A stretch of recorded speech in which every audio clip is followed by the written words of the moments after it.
دې آیاتونو کې الله پاک جل شانه د جهاد ترغیب ورکوي او د دې نه مخکې دا کومه کیسه چې تیره شوله نو دا د دې آیاتونو دپاره د جهاد دپاره تمهید او انفاق فی سبیل الله مضمون چې کوم و دا د دې دپاره تایید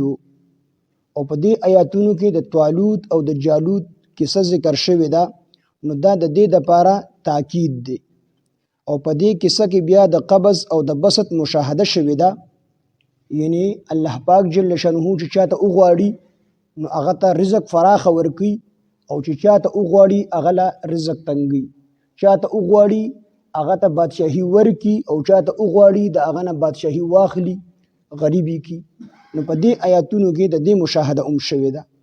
نو دې آیاتونو کې الله پاک جل شانه د طالوت او د جالوت واقعیا بیاني واقعیا داسې وشوه چې د حضرت موسی او د حضرت هارون علیه السلام نه وروستو بني اسرائیلو د الله احکامات ماتول شروع کړو نو الله پاک جل شانه په دې باندې یو قوم مسلط کو عمالقه قوم چې دا د وجود نه ډیر زیات مضبوط وو او د کډ نه ډیر زیات دنګ او جنگجو قوم او د جنگ چل ورله ورتلو نو دی برالل په بني اسرائیلو باندې به حمله وکړه خلک په ورلمړ کړل ځوانان به ولمړ کړل او چې کومې جینکۍ به پاتې شو نو هغه به د خپل ځان سره بوتلی او د دینه به مال واغستو دی به د خپل کورونه ایستل یعنی علاقې به ته قبضه کړل نو دا وخت په وخت په د عمالقه قوم راتلل او په دې باندې به حمله کولې نو ځوانان به ولمړ کول او چې کوم به د مرګ نه پاتې شو هغه به خپل غلامان جوړ کړل کوم الکان بچو او چې کومې جینکۍ به هغه به د خپل ځان سره د خدمت لپاره بوتللې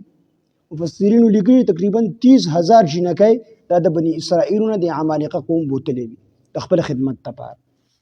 نو دا حمله به وخت په وخت په دې باندې کېدلې نو په دغه وخت کې پیغمبر حضرت شمویل علیه السلام دا ټول قوم د ته راجمع شو ورته وی چې د الله پیغمبر دا خلک په مونږ باندې حمله کوي مونږ مسلمانان یو دي کافران دي نو دوی په مونږ باندې حمله کوي زموږ بچیان ووجني چې کومې جینکۍ بچیانې زمونږ نو هغه زمونږ نه بوزي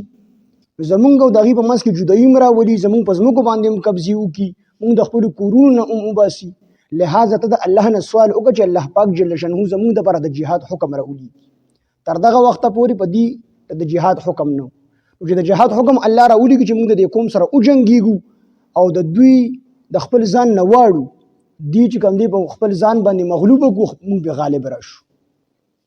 شمویل علیه السلام عمر ډیر زیاتو په دغه وخت کې ډیر ضعیف او په خپل پاسېدې به نشو نو دیو سره دا سوال وکړو چې د الله پیغمبر زموږ دپاره د الله نه سوال وکړو چې زموږ دپاره یو کمانډر راولېږي آرمي چیف راولېږي زموږ دپاره مقرر کړي چې دا سړی به ستاسو مشري او د ده په قیادت کې به تاسو جهاد کوئ حالانکه مسله دا ده چې کله پیغمبر موجود وي نو د پیغمبر په موجودګۍ کې د قوم مشري بل څوک نشي کولی دی چې نبی علیه السلام فرمایي کانت بنو اسرائیل تسوسهم الانبیاء د انبیاو قیادت مشري سیاست دا به د انبیاو د بني اسرائیلو سیاست دا به د بني اسرائیلو انبیاو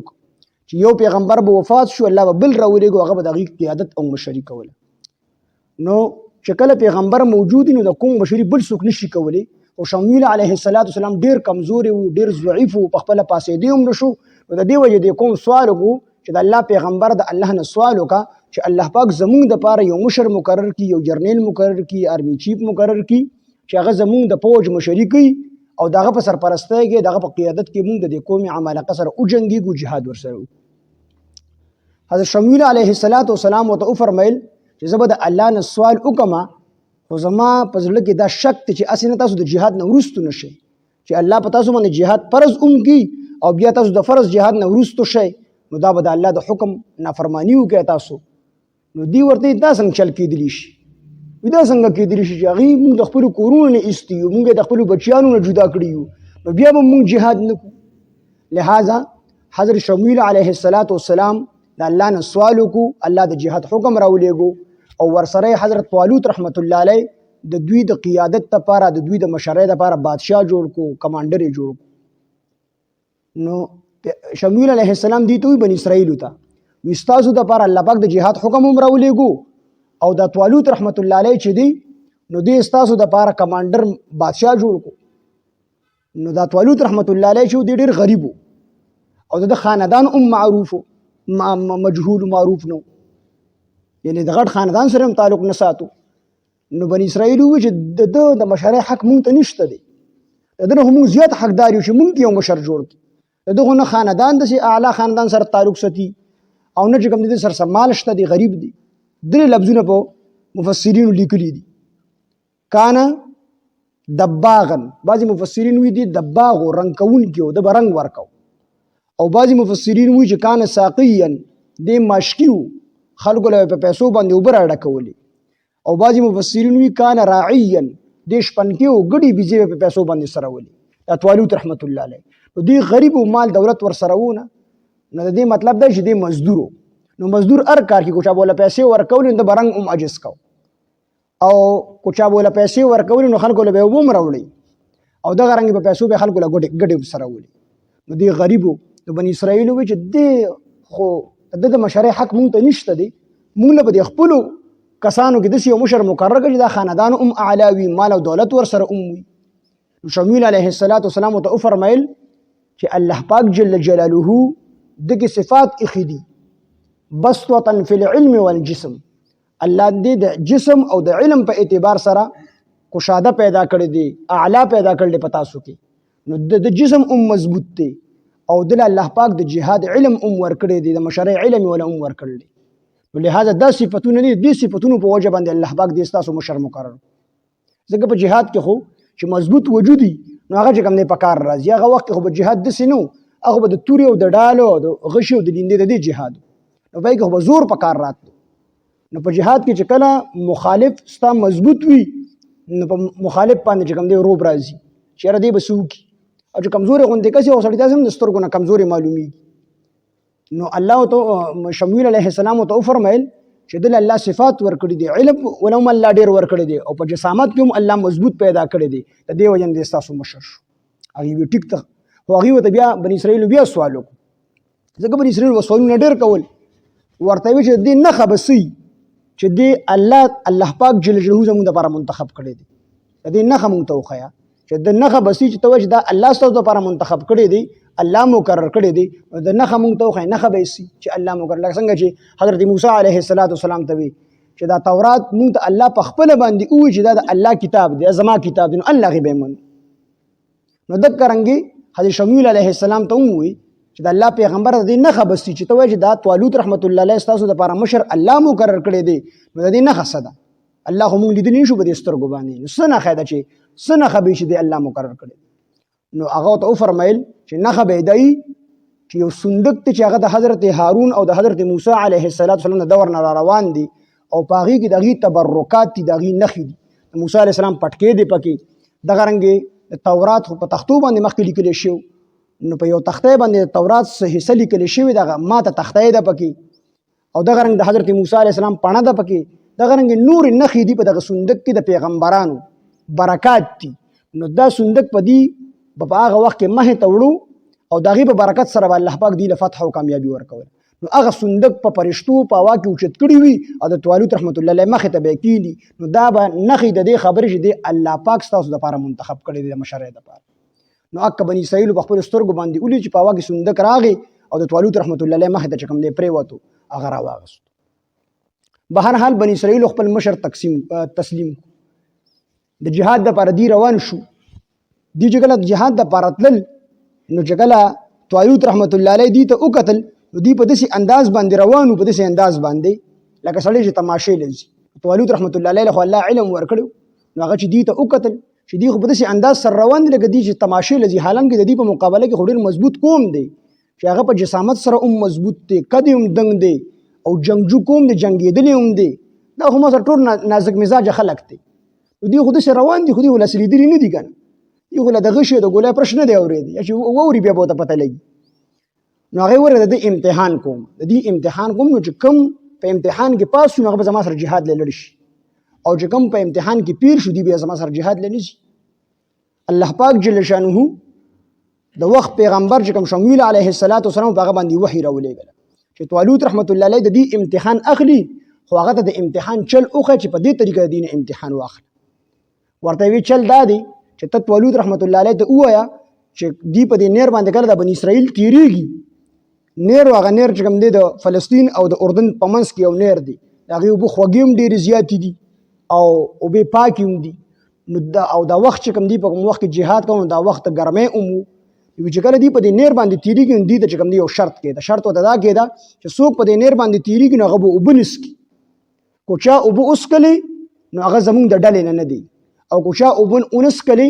طالوت رحمت الله علیه ته شمویل علیه السلام باندې الله وحی راولېږله چې طالوت رحمت الله علیه ته د امتحان چل وښایه چې د بني اسرائیلو نه داسې امتحان واخله چې چا اوبه وڅښلې هغه زمونږ د ډلې نه دی او چې چا اوبه ونه څښلې هغه زمونږ د ډلې نه دی او که چا لږې وڅښلې یو چونګې وڅښلې نو هغه هم زمونږ د ډلې نه دی دغه اختیار یې ورته هم ورکړو اجازت یې ورته ورکړو نو شمویل علیه السلام طالوت رحمت الله علیه پیغمبر نو شمویل علیه السلام پیغمبر طالوت رحمت الله علیه ته شمویل علیه السلام دا چل وخو چې الله داسې چل ښولی دی نو هغه د خپل قوم ته ووی چې کو تاسو په دې نیر باندې کله تېرېږئ تاسو به ډېر تږي شوي یې خو که د دې نیر نه چا په ډکه خېټه باندې اوبه وڅښلې هغه زموږ د ډلې نه دی هغه به نه ځي جهاد دپاره او که چا اوبه ونه څښلې نو هغه زموږ ملګري دي زموږ سره به جهاد نه ځي او که چا یو چونګ وڅښلې خیر دی د یو چونګ اجازت پکې شته دی خو ځان به مړي نه نو دا پابندي پې ولګوله دا شرایط ورته ولګول نو دوی چې کله په دې نیر باندې تېرېدلو نو دوی تقریبا 70,000 کسان د حضرت طالوت رحمت الله علیه سره 70,000 لښکرو خو کله چې دوی په دې نیر باندې تېرېدل نو دوی ډېر زیات تږي شوي وو ځکه موسم هم د ګرمۍ و او سفر یې هم ډېر کړی و چې کله دغه نیر له راورسېدل نو ډېر خلک داسې وو چې هغوی په اوبو باندې خولې کېښودې او بس ځان یې مکمل موړ کړو نو چې موړ یې کړو نو خېټې وپړسېدلې بیا خو دوی د جهاد وونه ځکه دوی که د الله پاک امتحان نو صرف 313 کسان داسې وو چې هغوی بعضو پکې اوبه څښلې نه وي او بعضو یو چونګ څښلی وي هغه 313 کسان په امتحان کې پاس شو حضرت طالوت رحمت الله علیه سره روان شو او دا نور پاتې شو دا طالوت رحمت الله علیه پاتې کړو تاسو د جنګ نه او دې کې د الله پاک امتحان و د دې خېټې هم پړسېدلې نو دوی د جنګ ووم نه په دغه ټیم کې نو صرف 313 کسان 314 دا یې ځان سره واغستل او میدان ته ورسېدل چې څنګه میدان ته ورسېدل نو په دې 313 کې دوه ډلې جوړې شوې دواړه کامل ایمان والو خو یوه ډله هغه چې د هغې نظر په ظاهري اسبابو باندې او یو ډله هغه چې د هغې نظر صرف د الله پاک په ذات باندې بهرحال چې هغه غاړې جالوت وکتل د طالوت او جالوت چې تاسو غلطېږئ زه پکې پخپله هم غلطېدم خو دې کې دا جالوت چې دی جالوت په دجال کې هم جیم دی او په جالوت کې هم جیم دی نو د دې نه بیا تاسو فرق کولی شئ دا جالوت کافر او طالوت رحمت الله علیه بزرګ دغه رنګې په قابیل او حابیل کې هم سړی غلطېږي نو قابیل کې هم کاپ دی او په قاتل کې هم کاپ دی نو قابیل قاتل دی او حابیل مقتول قابیل قاتل دی دا فرق پکې ځان سره ساتئ نو طالوت رحمت الله علیه چې کله هغه ځای ته ورسېدو خپل لښکر سره 313 کسان نو دوی چې وکتل اپل او د جالوت مقابله کې ولاړ ډېر مضبوط و او د هغه ټول لښکر مضبوط و 1 لاک چې کوم دی لښکر و د هغه سره نو هغه خپل لښکر ته تاسو سیټ ته شئ وي د دې ټول لښکر دپاره زه پوهېږم 313 کسان دي او ټول کمزوري دي دوی زما سره مقابله نشي کولی نو جالوت مقابلې ته راووتو او هغه وخت کې مقابله داسې کېدل چې لومبې به دوه کسان ورلل مبارزه ورته وي یو بل سره مقابله وکړله د هغې نه وروسته بیا لښکر انخطو د یو بل سره نو هغه راووتو زما دپاره مقابلې دپاره څوک راووځئ الله پاک جل شانه طالوت رحمت الله علیه والد سے پخپل هم په دې جنګ کې شریک او شمویل علیه السلام پکې هم شریک او د طالوت رحمت الله علیه د 5 وروڼه پکې هم شریک 5 وروڼه پکې یعنې دوی پکې ټوټل 6 وروڼه وو خو د دې یو ورور داود علیه السلام هغه وړوکی و نو هغه ته د جهاد اجازت نو میلاو شوې خو د 5 وروڼو له به اسلحه چې کوم دی وررسوله غشي ډینده به وله وړو اوبه به وله ورکوي زخمیانو خدمت به یې کو د دې لپاره دې ځان سره بولې او داود علیه السلام ته په دغه دور کې د پیغمبري نه و میلاو شوې الله پاک په شمویل علیه السلام باندې وحی راولېږله چې د جالوت ته مقابلې دپاره حضرت داود علیه السلام مقرر کا او چې د سره مبارزه وکړي دواړه یو په یو باندې ورشي او سره مقابله وکړي الله پاک وحی راولېږله په شمویل علیه السلام چې د جالوت ته مقابلې دپاره داود علیه السلام مقرر کا شمویل علیه السلام وفرمیل طالوت رحمت الله علیه چې ته به د ده مقابلې دپاره نه وځې بلکې د ده مقابلې دپاره به داود علیه السلام وځي ده ته لا پیغمبري نه میلاو شوی ماشوم و د دې وجې د جهاد اجازت هم نه میلاو شوی داود علیه السلام څنګه ور ووتو نو 3 ګټې پرتې وي هغه 3 ګټو ته په خپله باندې آواز وکړي موږ راواخله موږ د قتل لپاره به سبب او ذریعه ګرځېږو نو جالوت خپل ټول وجود په اوسپنو کې زغرو کې پټ کړی و، صرف د سر د مخکنی حصه تندې دی ښکاره. نو حضرت داود علیه السلام چې ګټه اوچته کړله او دل یې راپرېښود، نو په هکه تندي باندې په هکه د سر په ړومبۍ حصه باندې ولګېدل او پورې طرف ته ترې ووته. دویمه ګټه یې راواخیستله، هغه یې پرې وویشتل. درېیمه ګټه چې کوم دی اوچته کړله، هغه یې چې کوم دی ور خلاصه کړه، نو هغه هم د جالوت په دې تندي په دې مخکنۍ حصه باندې ولګېدله، پورې طرف ته ترې ووتل. جالوت په هغه ځای باندې مردار شو او نور لښکر چې وکتل چې زمونږ بادشاه او زمونږ مشر ختم شو، مړ شو، نو ټول لښکر چې کوم دی وتښتېدو، بني اسرائیلو ته الله پاک فتح او کامیابي ورکړله. نو دې آیاتونو کې دقه کیسه ذکر کړي الله پاک.